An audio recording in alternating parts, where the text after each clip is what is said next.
that this show was done under duress, as they report that they were held in brutal conditions and forced to record propaganda videos.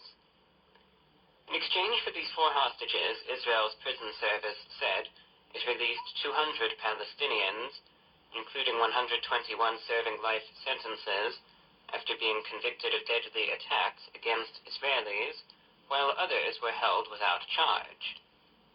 Thousands of Palestinians in the Israeli-occupied West Bank city of Ramallah celebrated their arrival.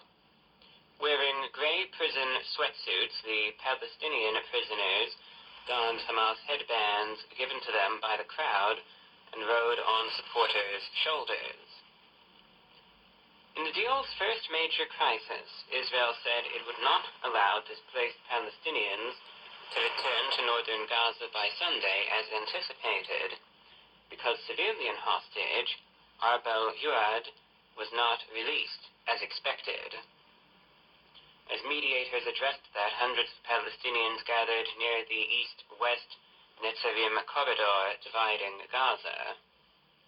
Prime Minister Benjamin Netanyahu's office said Israel would not allow Palestinians into northern Gaza until Yuad, taken from a kibbutz in Hamas's October 7th attack that ignited the war, was freed. Hamas said it held Israel responsible for any delay in implementing the agreement and its repercussions. A senior Hamas official said the group informed mediators that Yuad will be released next week. An Egyptian official involved in negotiations called the matter a minor issue that both sides are working to resolve. The tense ceasefire began last weekend with the release of 3 hostages in exchange for 90 Palestinian prisoners. It is aimed at winding down the deadliest and most destructive war ever fought between Israel and Hamas. The deal has allowed for a surge of aid into the tiny, devastated Gaza. The 4 Israeli soldiers, Karina Ariev, age 20, Daniela Gilboa, age 20, Nama Levi, age 20, and Miri Albag, age 19, were initially taken from the Nahal Oz base near the border with Gaza when Palestinian militants overran it, killing more than 60 soldiers in that attack. Upon release, the 4 embraced loved ones, and thousands of Israelis celebrated as they were taken by helicopter to a nearby Tel Aviv hospital, which said they were in stable condition. So what's next in the ceasefire? 26 other hostages should be released in the ceasefire's 6-week first phase, along with hundreds more Palestinian prisoners. The next exchange is scheduled for next Saturday. Many hope the next phase will end the war that has displaced the vast majority of Gaza's population and left hundreds of thousands at the risk of famine. Talks for that phase will start February 3rd.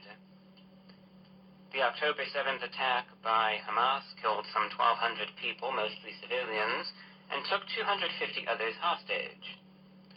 Over 100 were freed in a week-long truce the following month. Israel believes at least a third of the 90 captives still in Gaza are dead. The Israeli response to the attack has killed over 47,000 Palestinians, according to local health officials, who do not say how many were militants, but say that women and children make up over half of the dead. So an update again on the situation in the Gaza Strip. The ceasefire still holds, but it is very tense. And again, the imagery from Hamas is very intentional, mind you, that they're fully making a display out of the prisoner exchange, essentially, because one of the objectives that Israel had repeatedly stated is to rid the Gaza Strip of Hamas. So, of course, Hamas is going to go all out, fully uniform their fighters so that they're very recognizable as Hamas personnel, wave the banners and flags and headbands, etc., again, as a deliberate show to essentially state, well, as for your objective there in getting us out of the Gaza Strip, you failed. So these big ceremonies are, again, it's all for show. And the same goes for the Israelis likewise, but in any conflict, of course, imagery is key, and that's why they're doing that. We'll have to see if the prisoner exchange continues to go smoothly. Again, there's obviously already some issues emerging.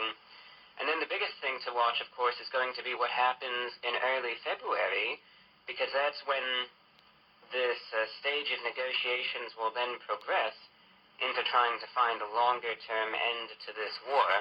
And this is going to be the make-it-or-break-it point for the entire conflict. They're either going to be able to hammer something out, put an end to this, or it's going to completely fall apart, and the fighting will likely resume then. So early February, that's really the time to watch, to see what happens going forward with the war between Israel and Palestine.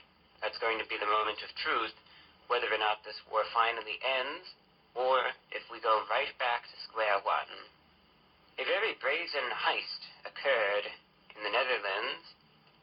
Robbers used explosives to force open a door at a Dutch museum early Saturday morning, stealing several gold masterpieces, museum officials said in a statement.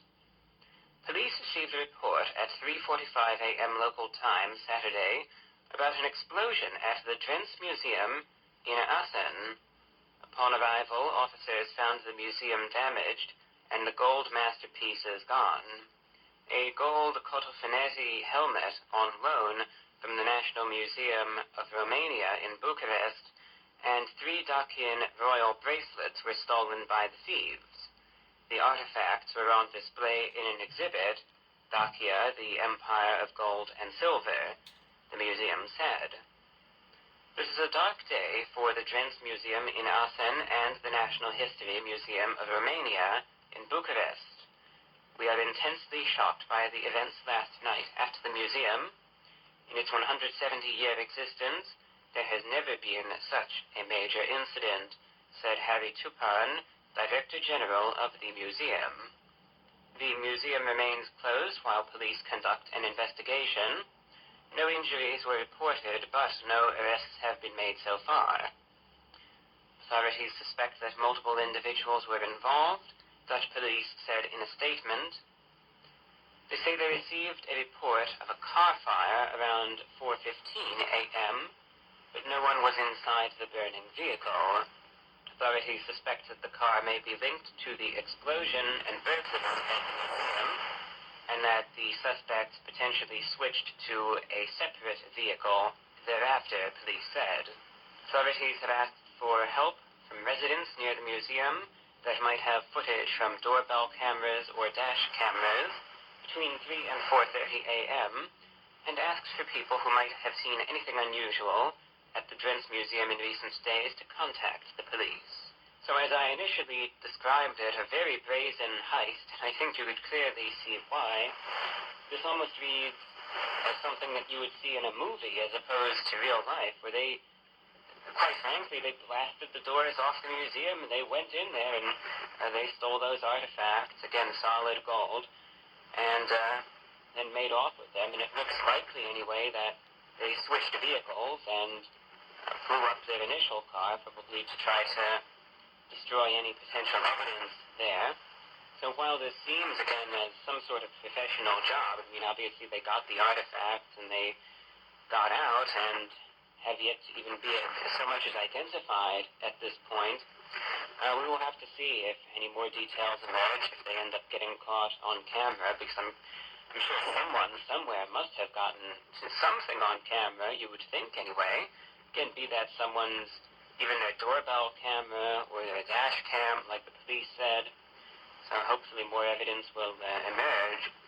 And you never know, sometimes these sorts of heists, as sophisticated they may be, sometimes they can be foiled by sheer stupidity. For instance, you might have someone go ahead and then try to sell these priceless artifacts almost publicly. Of course, people will then easily be able to put the pieces together and they'll think, so this guy is selling this gold helmet that went missing. Somehow this guy has it now and is trying to sell it. Yeah, I think we could put the pieces together and figure out who stole this in the first place. You'd be surprised, but sometimes it's not the sophistication of some of these schemes. Sometimes some of the faults just aren't all there, but we will see what happens, and hopefully, though, these artifacts will be recovered and returned to their rightful owners. It's always sad, though, when history like this gets stolen, and I just hope that, again, it'll be preserved, that they're not just going to melt it down and try to sell it or anything, but we will see what happens. The Taliban Friday rejected a move by the International Criminal Court to arrest two of their top officials for persecuting women, accusing the court of baseless accusations and misbehavior. The International Criminal Court's Chief Prosecutor Karim Khan announced Thursday he had requested arrest warrants for two top Taliban officials, including the leader, Hibatullah Akhundzada. Since they took back control of the country in 2021, the Taliban have barred women from jobs, most public spaces, and education beyond the 6th grade. Taliban Foreign Ministry spokesman condemned the ICC request. The ministry alleged the court had turned a blind eye to decades of war and crimes against humanity committed by foreign forces and their allies, saying, quote, "This misbehavior further destroys the weak credibility of the said structure, the ICC, and makes its status and position at the international level meaningless." The ministry likewise warned the court against imposing its interpretation of human rights on the rest of the world. On Friday, an Afghan women's group hailed the court's move.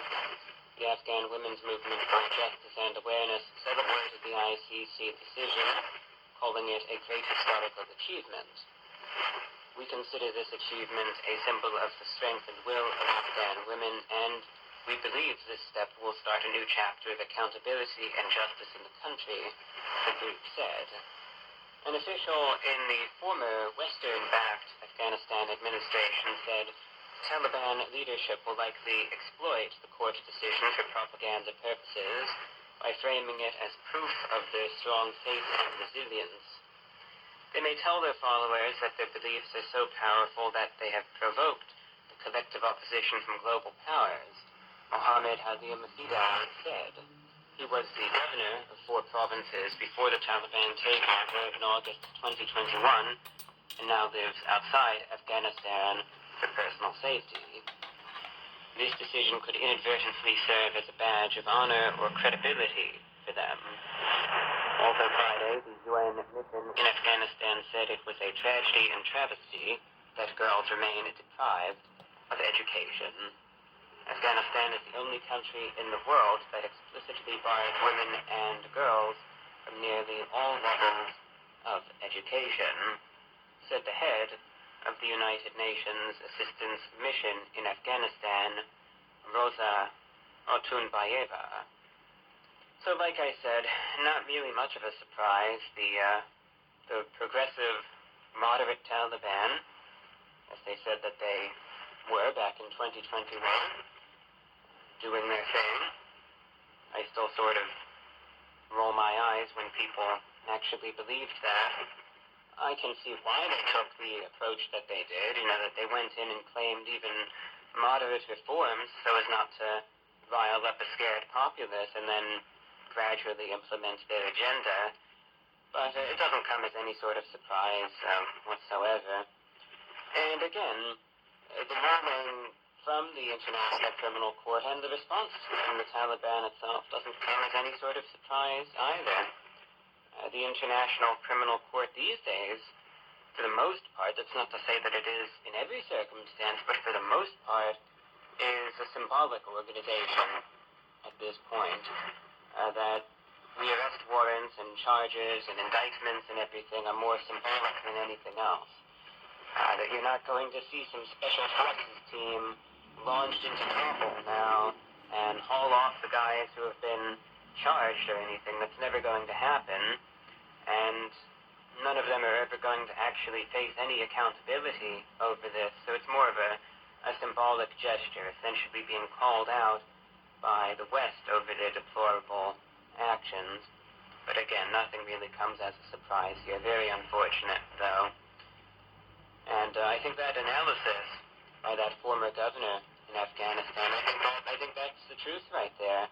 You already see that the Taliban is sort of utilizing this to try to spin it as a means to say, hey, the rest of the world is against us, and we're holding our own against the West, and they're trying to stop us and take us down, but we will prevail, etc., etc. No surprises, essentially. A brief update on the situation in the Democratic Republic of the Congo. Congo has severed all diplomatic ties with Rwanda, and South Africa said on Saturday that 9 of its peacekeepers had been killed amid a surge in fighting with the Rwanda-backed rebels in the mineral-rich eastern Congo. 3-year M23 insurgency in the Eastern Democratic Republic of Congo has intensified in January, with the M23 rebels seizing control of more territory than ever before, prompting the UN to warn of the risk of a broad regional war. Congo and its allies said on Saturday that they had pushed back M23 fighters who were advancing on the provincial capital of Goma. Sound of nearby heavy bombardment rocked the city in the early hours of Saturday. Congo, the UN, and others accused neighboring Rwanda of fueling the conflict with its own troops and weapons. Rwanda denies this, but Congo only said on Saturday that Rwandan snipers were those responsible for the killing of North Kivu State's military governor on the front line earlier this week. Congo has recalled its diplomats from Rwanda and asked the Rwandan authorities to cease diplomatic and consular activities in the Congolese capital within 48 hours, according to a letter from the foreign minister to the Rwandan embassy dated January 24th.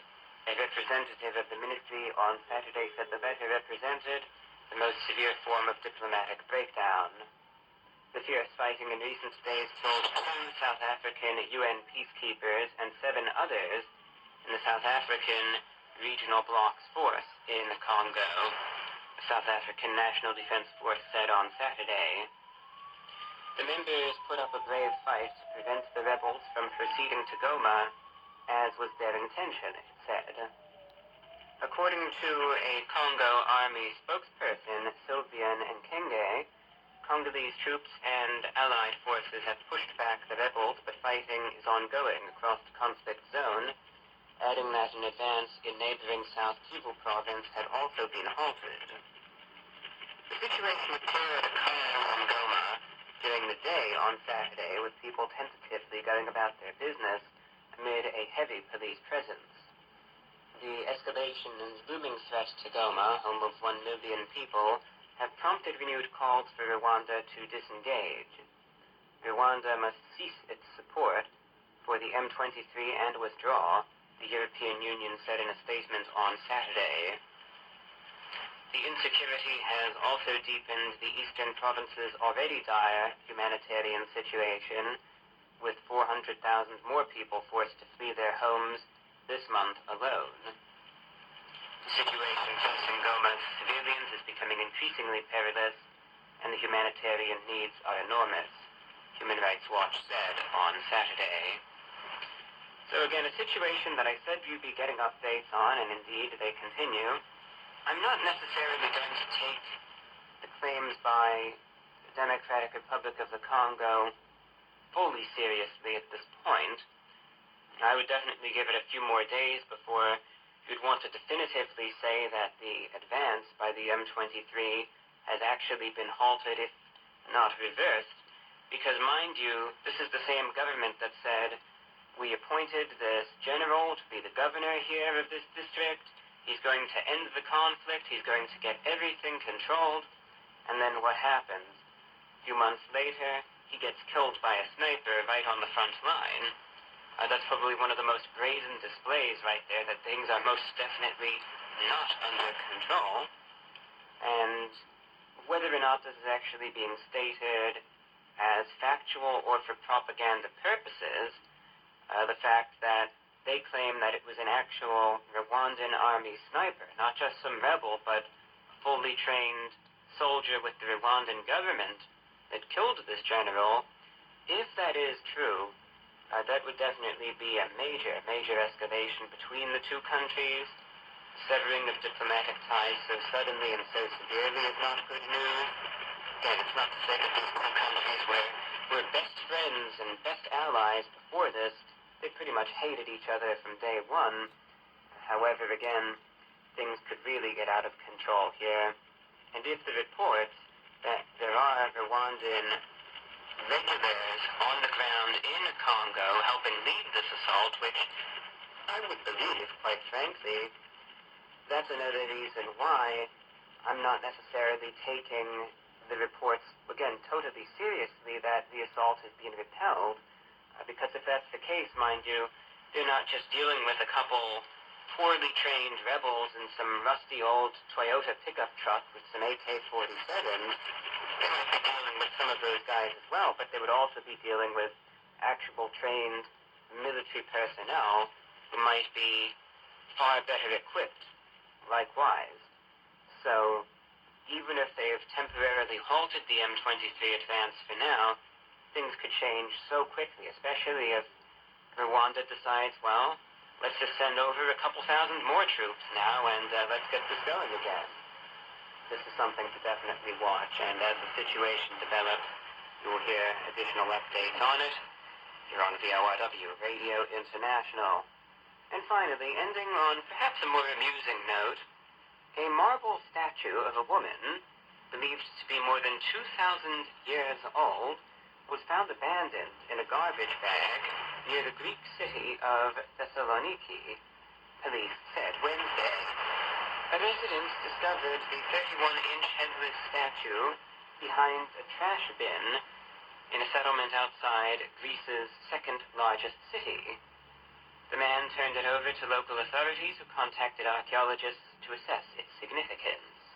Police said experts following an initial evaluation determined the piece dates to the Hellenistic era, period roughly between 320 and 30 BC, that was marked by a flourishing of art and culture following the conquest of Alexander the Great. Police opened an investigation to determine who discarded the statue and briefly questioned a man who was later released without charge. Accidental archaeological discoveries are relatively common in Greece, a country renowned for its ancient heritage, and such discoveries are often made during building construction or public works. Workers in December installing natural gas pipelines near Athens uncovered a Roman-era statue of Hermes buried upright in a brick-lined pit near the Acropolis. Thessaloniki weeks ago unveiled a trove of antiquities found during the decades-long construction of its metro system, which officially opened in November. Key finds including a marble-paved Roman thoroughfare and tens of thousands of artifacts spanning the Greek, Byzantine, and Ottoman periods are now showcased at subway stations. Well, you know what they say, right? One man's trash is another man's treasure. As soon as I saw that story, you don't know how badly I wanted to say that, and I did. I went ahead with it. It's an amusing story, though, and 2,000-year-old statue there found again in the garbage bag, right there with the trash. I know it's not the most consequential news item in the world, but I found it amusing and interesting nonetheless, and it's of no surprise that this occurred in Greece, again, a country with so much history, and we're finding these sorts of artifacts is relatively common. The fact that as they were building the metro system there, they found tens of thousands of artifacts going back thousands and thousands of years. It's always amazing to find these discoveries, and I'm glad the statue was able to be recovered. Again, I have a great appreciation for history and its preservation, and I'm glad, again, that it was found, even if it's somewhat damaged. That's the latest news from VORW Radio International. Now for the remainder of the broadcast. I will be balancing out this talk and discussion with some listener-requested music. Now, before I get into the music, please note, I have no analytics for this transmission. That means I have no statistics, no metrics, no way of knowing that there is anyone out there listening in. That's right, I have no way of knowing that there is even an audience out there. No idea.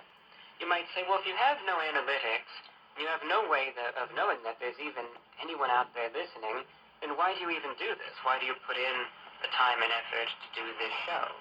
Because even though I don't have any sort of interactive, real-time view or listen count, there is still one way of knowing that this broadcast is reaching someone out there. And that is, you can write in and let me know you're listening. But if you don't send in an email, I have no idea that anyone out there is actually catching this broadcast.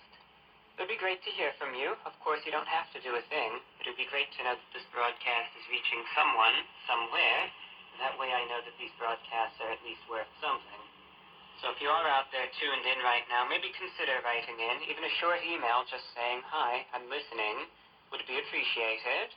If you'd like to send in a reception report, let me know how the broadcast is coming through. Maybe let me know how the signal is coming through on your end. And perhaps let me know whereabouts in the country or in the world you are catching this transmission from. Likewise, if there is a song you would like to hear played, I am very lenient with the music requests. Any title, any artist, any genre, any era. Pick a song, any song, just send me the title and artist. I will note it down and try to get it played for you.